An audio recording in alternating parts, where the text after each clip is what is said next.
Hi ladies, this is Lily from Lily's Crafty Corner. Today I'm doing a quick tutorial. I have it pretty much set up so that I can show you, have some things prepped so that we can get going.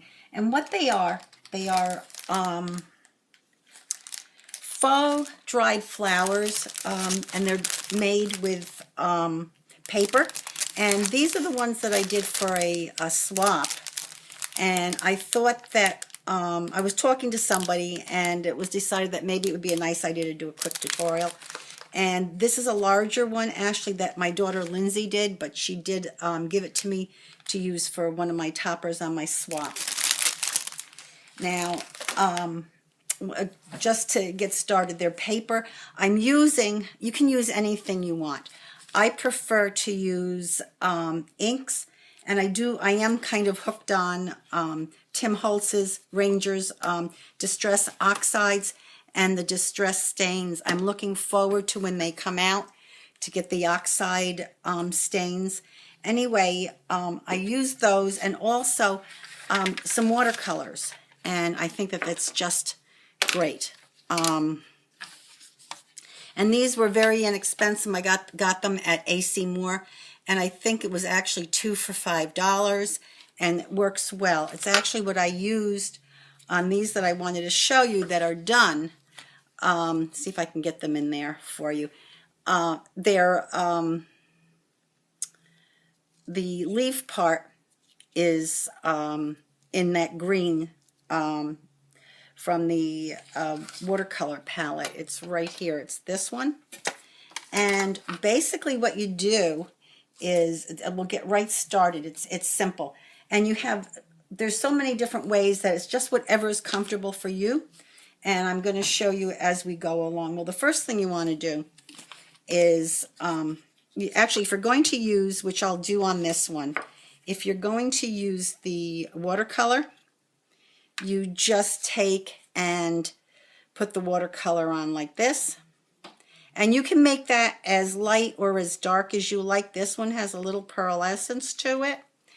And then what you do, which I do, is just kind of give it a little squirt, turn it around, and don't worry about getting it on the back. You want a little bit there. So I just do this. And then you crunch them. Now this is for the leaf. Now you can do them whatever size you want. The leaf petals that I have here are the ones that my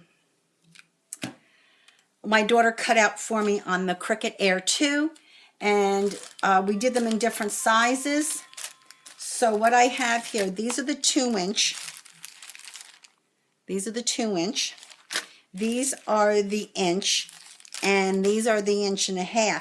Now my favorite to work with, which I find I like the way they look, is to use the 1.5 inches for the leaves, which was this one.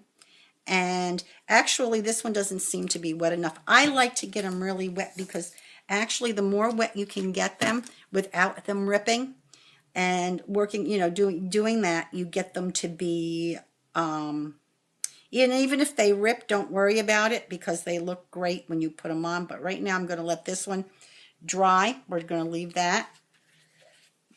My hands up. And by the way, these paper towels I use, I find they work great for me. Actually, they're from Scott. You find them in the automotive department. You can buy them, I think there's different ones. I mean, you can buy them a single roll. You can buy them like 2 or 3 rolls. They're, I think it's like for the 2 rolls, it's like $2.57. But these things last. As you can see, they're really strong. And it works nice instead of using a half a dozen baby wipes. And then the other thing I like to use is just plain old little hand sanitizer to help clean up, because you do get stained when you're doing these. And even if you stay kind of stained, at least it takes off enough that you're not going to get the stuff all over. Now what I want to do with these, and I've already got these prepped and ready to go to put together, I'm going to use the, I think I'm going to use the Mermaid Lagoon on these. And what I'm going to do is just give them a quick spray. And I always wipe off my sprays. And again, you can use sprays, you can use inks, you can use watercolor. So it doesn't really matter. And then what I'm going to do is I'm going to turn these over, and I'm going to hit them with a little water. And then to get the other side, and I like to get the other side so that you have a little bit of something on them, just to get a hint of color. And then I want to give a shout out to Tiffany McGill over at Coffee Cake and Crafting. I didn't see the tutorial she did on making these flowers, but my daughter Lindsay watched it, and then Lindsay told me about it, and I started doing them, and I got to tell you, I love them. I don't know if I'll ever buy the paper flowers that look like the dried flowers. I like shabby chic, and I like steampunk and vintage. So for me, these are great. Like I said, you can cut the petals out any size. Just to go back, you can cut the petals any size you want. These happen to be 2 inches. These are 1.5 inches. Now, if you don't have a Cricut and you have one of the punches that does the different flowers, you can do that. If you have them, like for your Sizzix or your, the thin plates, thinlits, you can use those. And I know some people will actually take paper and cut them. Now, cut them out, how we used to do when we were kids in school. However, just be sure that you use good paper. Now, this is Nina 65 pound. Actually, somebody had asked me, and I told them it was 110, but I was way off. It was the 65 pound. And as you can see, you just scrunch them up. In fact, the more you scrunch, the better. And don't be afraid to get them wet. If you find that after they dried and you think that they're not wrinkly or nasty enough looking, just wet them again. And, scrunch them up. In fact, I'm going to show you that on the one I'm going to do next. Now, these have to dry. But I did do a set earlier, and I dried them. So what I'm going to do is I'm going to open up the leaf part. And I did use the larger leaf, and I have a little more shimmer on that. If you have shimmer sprays, it doesn't matter if you have inks. You don't have to use the oxide inks. Like I said, you can water them down and do that. So that is this. I want to make sure I have the right thing. Yep.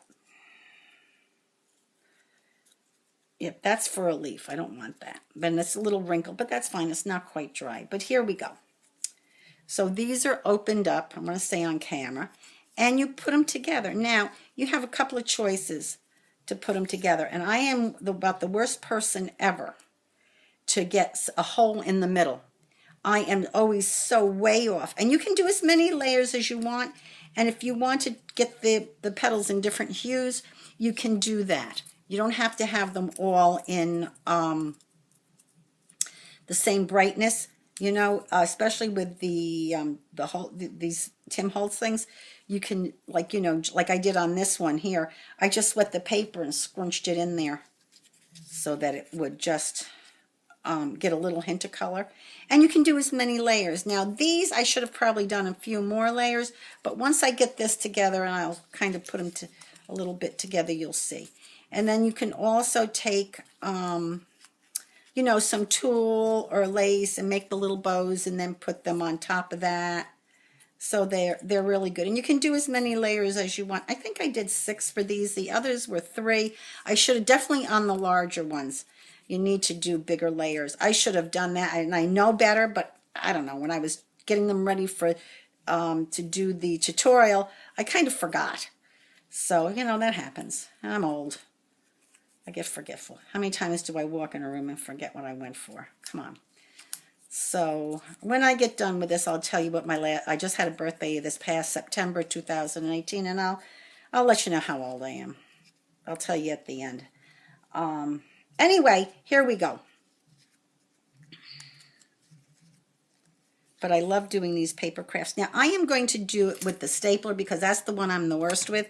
So don't worry about getting it centered. I'll show you what else I do with them. And I'll do that on one of the others.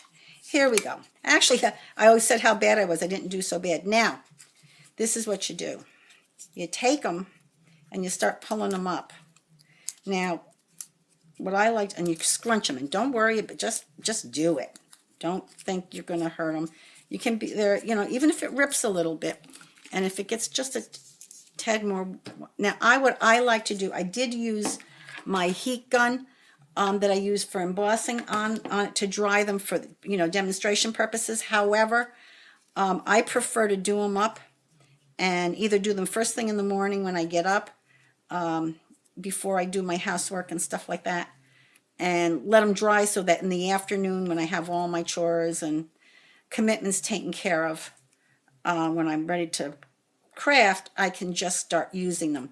I think they come out better that way, and you just kind of pull them up layer by layer. This one's taking a little bit longer because, again, and they're not as wrinkly as I usually get them because there. But they do work. And those are the ones I just did, I think. And they're probably drying pretty good now. And don't be afraid to wet them. Now, the other thing, I don't have the right color ink here with me right now. But there, they come out. They come out nice. They really do. And don't be afraid to give them a little more water. Now, if you don't want to put the leaf on, you want to use, I think I use the 2-inch instead of the 1.5 inch. But even if that's the case, but once you put them together and you get them ready to put on they really come out nice. And like I said, these are, I'm trying to demonstrate, and I'm just not very good at tutorials. But anyway, that's kind of how you do them. Now, again, this is how they look when they're fully dried and you've kind of let them play, you know. I think they do better when they're air dried, and then I put a little piece of lace behind. So they really do come out good. It's just that you have to kind of play with them. And these, I think, aren't, right now they don't look like the best thing, but they're not fully dried yet. And then I like to play with them. And then what I like to do, and I'll do it with this one here because it's the ice spruce. What I like to do with them when they get done is I like to take and just ink them with it just helps to get the color just on the tops. And I think you can even, I hope you can see where it just gives it a little bit more definition. And sometimes, and you just keep doing it. And I don't have the legume, but I do have the broken china. But I do think all in all, once they're together, they really do come out nice. And you have, like I said, you have to give them time. They need to really air dry. Air drying is the best. Now, one of the other things I just want to show you, too, which you can do, is if you don't want to use the stapler, you can use any, here, I'm going to use the smaller one, any hole punch you have, whether it's one from the dollar store or the Crocodile, and you just put a hole in them, you layer them up, and you can use brads. In fact, one of these I did use, and I don't know which one it was. I used a brad in it. See, actually, you pull it back apart a little bit. It depends on what you want from it. If you want a tight flower, or if you want a looser flower. But again, they have that really old vintage look, and they can look a little wonky. That's okay. That's going to make them look better. Is this the one I did? This one I did with, no, that must have been one of them. Well, maybe it was the blue spruce one? Or ice spruce? I know I put in a brad in one of them.